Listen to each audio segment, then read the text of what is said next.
الحمد لله الذي أنعم علينا بأنواع النعمة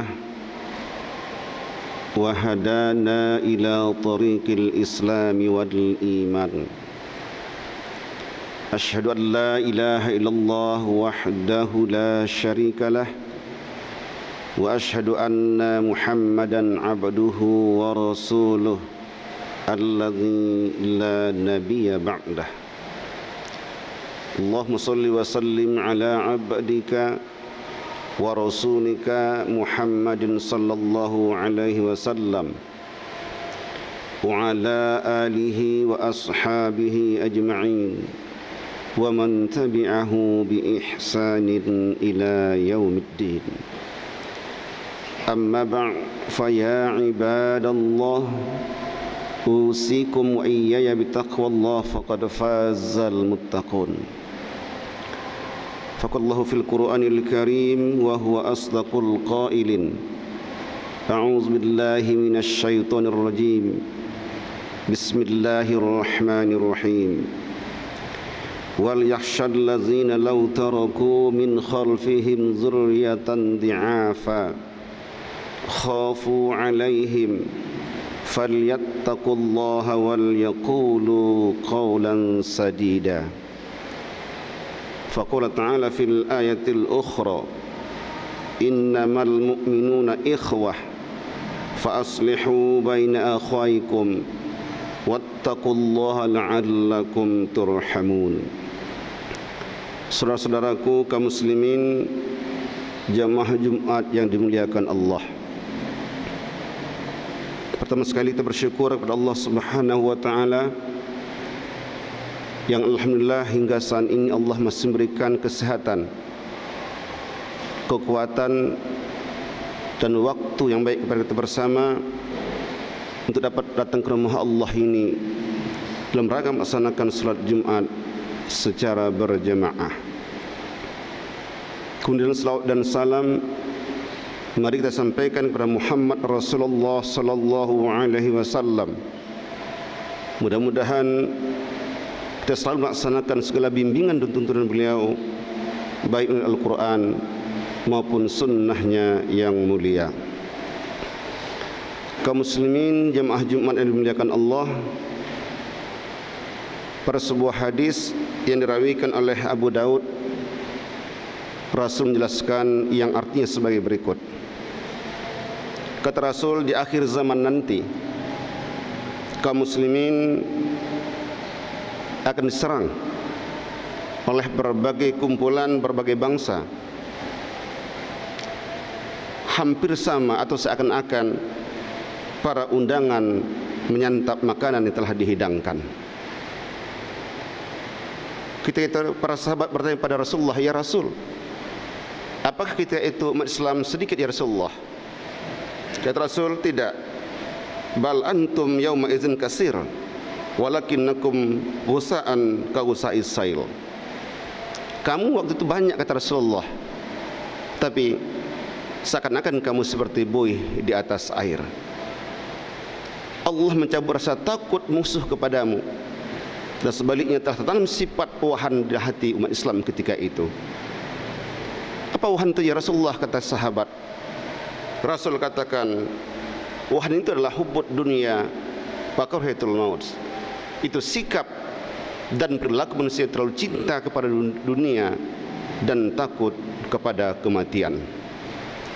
Kaum muslimin jemaah yang dimuliakan Allah Subhanahu wa taala, apa Rasul gambarkan 40 sahabat yang lalu, nampaknya pada akhir-akhir ini sudah muncul beberapa negara dan bangsa lain ingin merogoti bangsa kita ini yang tercinta ini. Kita bukan sedikit, kita mayoritas, tetapi seakan-akan gambar Rasulullah pada hadis ini, umat Islam seperti ahalnya, seperti buih di atas air.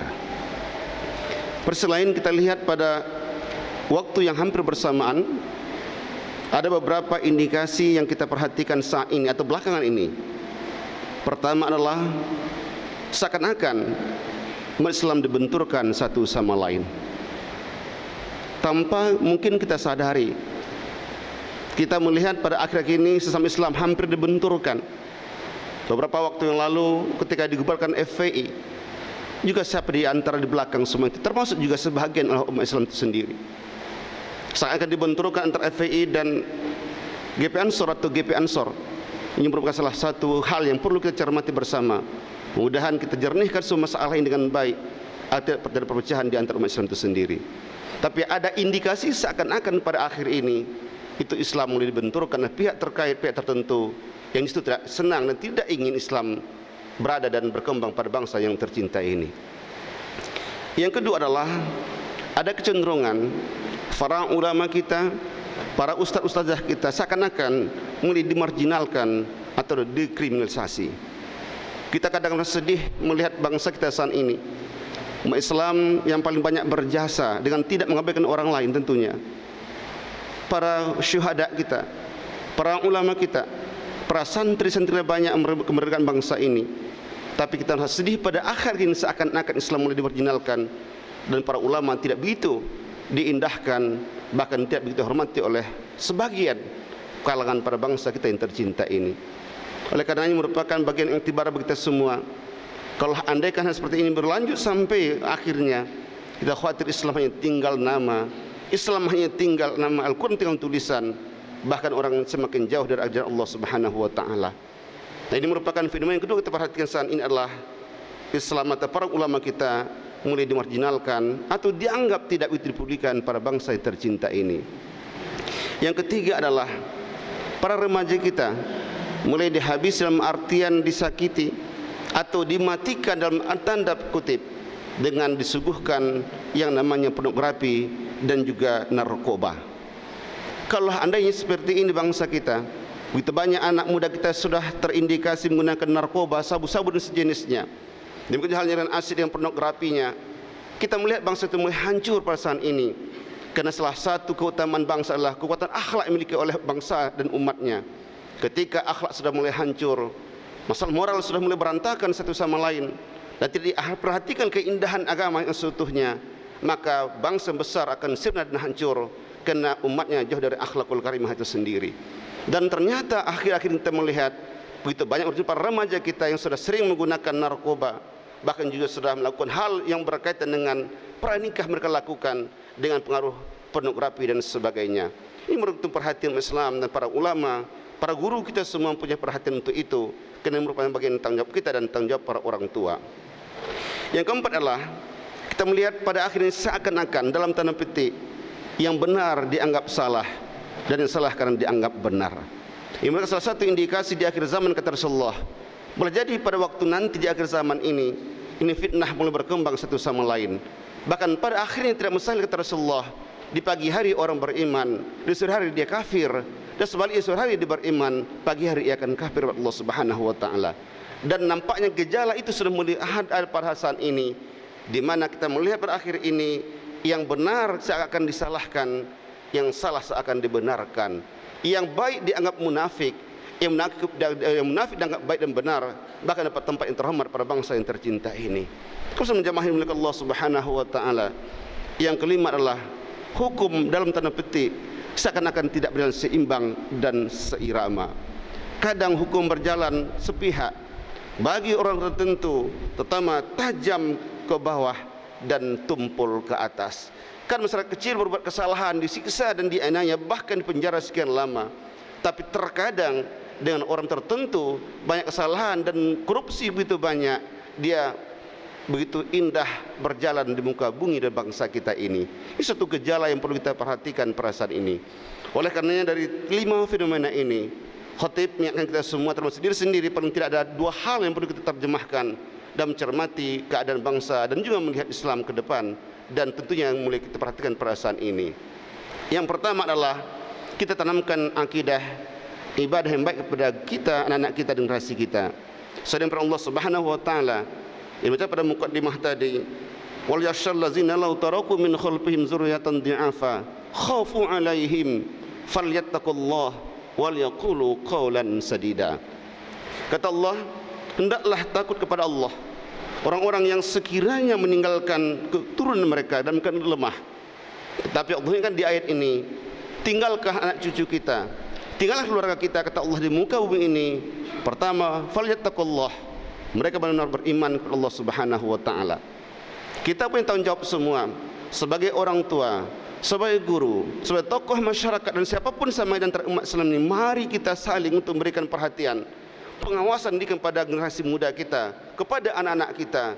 Ini salah satu hal yang bisa menangkal diri mereka, tidak terlibat hal yang negatif, tidak terlibat tadi yang kita katakan pada pengaruh narkoba dan pornografi itu. Mari kita ingatkan mereka, tingkatkan akidah mereka, perbaiki ibadah mereka.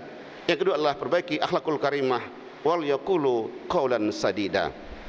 Dengan ayat ini, dua hal yang kita lihat di ayat ini adalah pertama, kita perbaiki akidah mereka, tuntun ibadah mereka, perbaiki akhlak mereka. Ini merupakan salah satu fundament yang paling kita harapkan untuk menjaga diri mereka dan tentunya pertahanan Islam pada masa yang akan datang. Yang kedua adalah mereka bersatu, ukhuwah kita kedepankan. Dalam surah Al-Hujurat ayat 10 Allah katakan, innamal mu'minuna ikhwah fa aslihu baina akhwaikum wattaqullaha la'allakum turhamun. Kata Allah, sesungguhnya umat beriman atau orang Islam telah bersaudara dimanapun mereka berada. Ketika di antara kaum muslimin kita, para ulama kita disakiti, dihina, bahkan dicoba untuk dibunuh dan sebagainya, baik para imam kita, para ustadz kita dianiaya dan disiksa oleh sebagian kelompok tertentu, kita merasa sedih, karena itu merupakan bagian dari perasaan jiwa keagamaan kepada kita. Oleh karena itu Allah ingat kita, mari kita bersatu, ukhuwah kita kedepankan. Buanglah hal-hal selama ini pertentangan kecil di antara kita. Apakah antara Muhammadiyah dan Al-Sunnah, Al-Sunnah dengan ilmu dan sebagainya, hilangkan hal-hal kecil seperti itu. Apakah bahan masalah kecil seperti kunut dan sebagainya, bismillah dijari disihirkan, enggak masa kita perdebatkan saat ini, karena semua punya argumentasi dan punya alasan tertentu. Selama kita mempunyai konsep yang sama, Allah yang sama, Al-Quran yang sama, kitab kita, Ka'bah merupakan kiblat kita, dan Rasul Muhammad sebagai Rasul kita, enggak perlu berdebat satu sama lain. Ukhuwah kita kedepankan, persatuan kita utamakan, dan kebersamaan kita perbaiki selama ini. Dengan dua konsep inilah insya Allah Islam akan dihormati dan dihargai oleh orang lain. Di samping akidah yang bagus, akhlak yang mulia, dan juga kita jaga persatuan dan kesatuan dengan berusaha untuk melakukan ikhwah Islamiyah atau ukhuwah sesama di antara kita. Semua khutbah yang sederhana ini berguna kepada kita semua. Fa'tabiru ya ulil absar la'allakum tuflihun.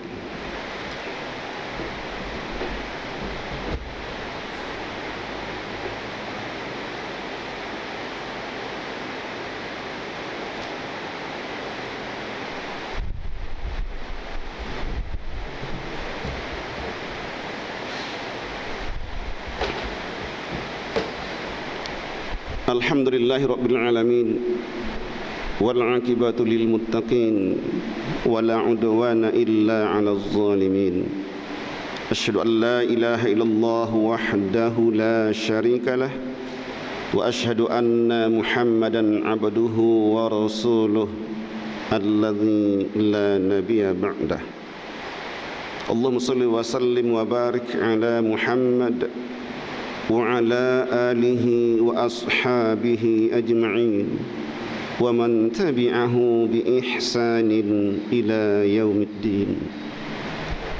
أما بعد فيا عباد الله أوصيكم وإياي بتقوى الله فقد فاز المتقون. فقال الله في القرآن الكريم وهو أصدق القائلين أعوذ بالله من الشيطان الرجيم بسم الله الرحمن الرحيم إن الله وملائكته يصلون على النبي يا أيها الذين آمنوا صلوا عليه وسلموا تسليما اللهم صل على محمد وعلى آل محمد كما صليت على إبراهيم وعلى آل إبراهيم وبارك على محمد وعلى آل محمد كما باركت على إبراهيم وعلى آل إبراهيم إنك حميد مجيد اللهم اغفر للمسلمين والمسلمات والمؤمنين والمؤمنات برحمتك يا أرحم الراحمين ربنا ظلمنا أنفسنا وإن لم تغفر لنا وترحمنا لنكونن من الخاسرين Rabbana taqabbal minna du'ana tammah waghfir lana dhunubana 'ammah wa la tu'azibna yawmal qiyamah innaka 'ala kulli syai'in qadir. Allahumma ya Allah, Tuhan yang Maha Pengampun, ampuni salah dan dosa kami, salah dan dosa kedua orang tua kami, serta salah dan dosa orang-orang yang berjuang menegakkan asma-Mu ya Allah. Ya Allah, ya Tuhan kami, berikan kekuatan iman dan keyakinan kepada kami sehingga kami mampu melaksanakan amanah dan perintah-Mu ya Allah, dan menjauhi dari segala larangan-Mu. Ya Allah, ya Tuhan kami, tunjukkan kepada kami yang hak itu nyata haknya, dan berikan kekuatan kepada kami Allah untuk dapat melaksanakannya. Ya Allah, ya Tuhan kami, tunjukkan kepada kami yang batil itu nyata batilnya, dan berikan kekuatan kepada kami untuk dapat menghindarinya. Rabbana atina fid dunya hasanah wa fil akhirati hasanah wa qina azaban nar. Ibadallah, Allah ya'muru bil adli wal ihsan wa ita'izil qurba wa yanha 'anil fahsya'i wal munkari wal baghi yanzukum la'allakum tazakkarun. Fadhkurullaha yazkurukum wad'u yastajib lakum wa la dzikrullahi akbar. Aqimus shalah.